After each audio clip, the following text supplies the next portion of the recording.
Hey guys, what's up? It's Coach Nye. First off, before we get started, I want to say to everyone that's been following me from social media and came over to the podcast, I want to say thank you so much for following. I ask that you continue to share. And for the ones that's new that chose this podcast to listen to, I thank you. Thank you so very kindly. And I ask that you continue to follow and share it out. And if you have not subscribed to my YouTube, go on over there at Chat with Coach Nye and sign up there. Okay, and subscribe there. So here we go. This is what I want to talk about is testimony.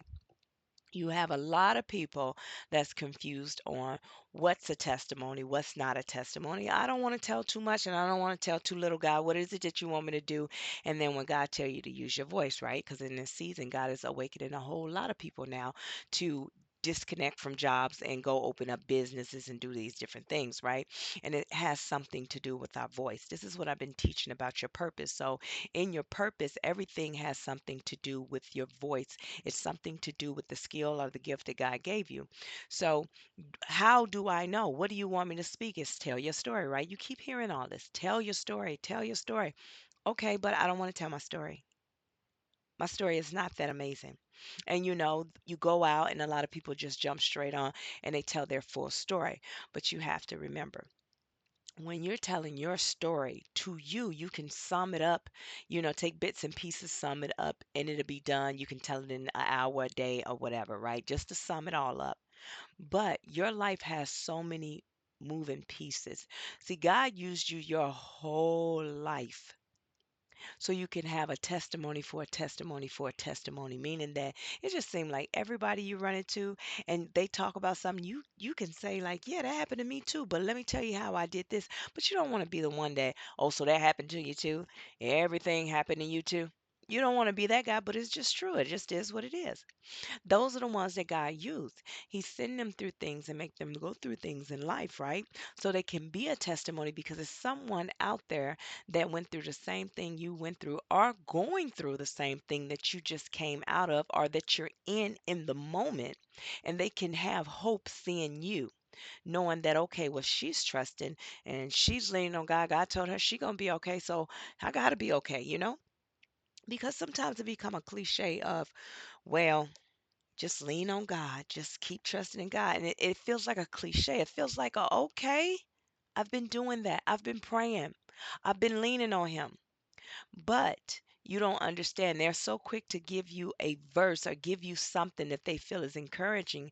But in the moment when you're in the fire, that's not what you want to hear. What you want to hear is, hey, help is coming right now. Help is here. God is going to deliver. He's delivering now because in every situation that we're going through, God already know what we're going through. He's already an on-time God. As they say, he's an on-time God. He really is. It's just that you controlling how he's going to deliver, right? So if I tell you my testimony of how he came through for me, listen, it does not mean that I'm more spoiled than you are. And I like to inform people. Here's the disclaimer so you already know next time you listen to me. Just know that I'm God's favor. I know that you probably sat back and said, God, I got to be your favor. I'm just here to tell you. I mean, I'll share a little bit of this light with you, but I'm not going to share too much. I mean, it just is what it is. So it's not that I'm more special than you. It's just that I learned how to let go and allow him.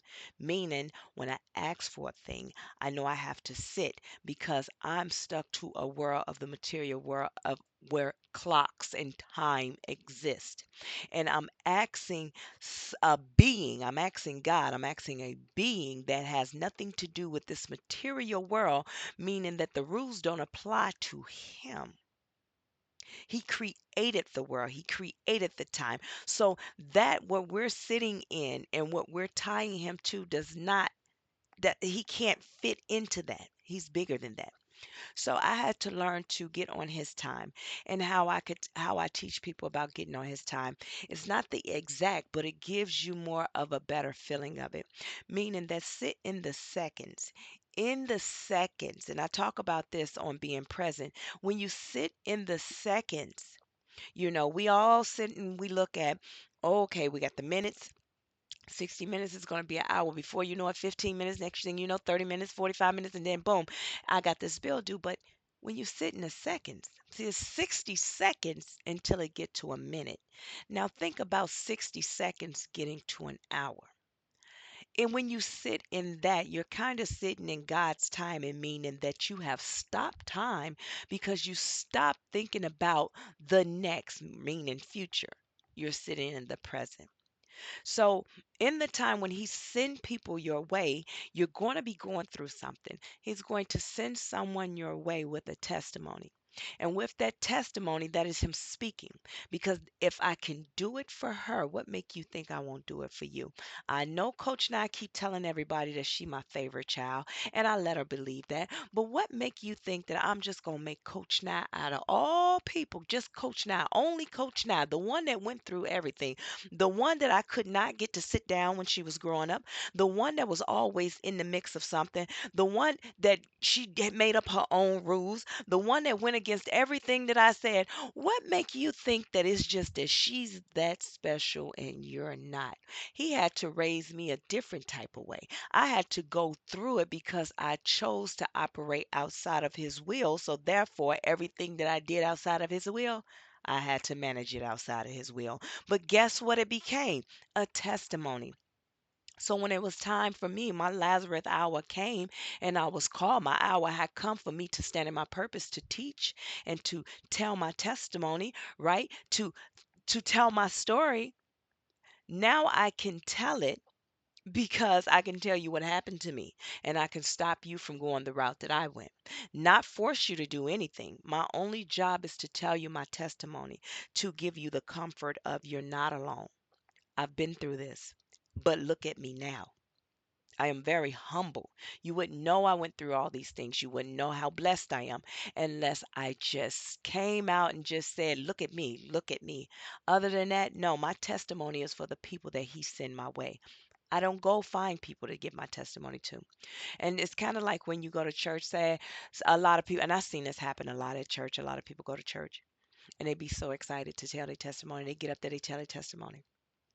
Some churches, if you're not in the mix of everybody, then it's like, okay, good job. Okay, next. They'll pass it on. But for you, it was a big testimony because it meant everything to you. But for somebody else, it's not a big testimony. It means nothing to them because they weren't supposed to get that story.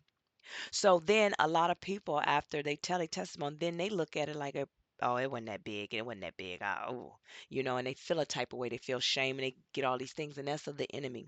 He wants you to feel shame. He wants you to shut your mouth. He wants you to be quiet. He wants you to tell your testimony to the wrong people. God will send the people to you that you're going to tell your testimony to. So just always remember that. Don't hold back.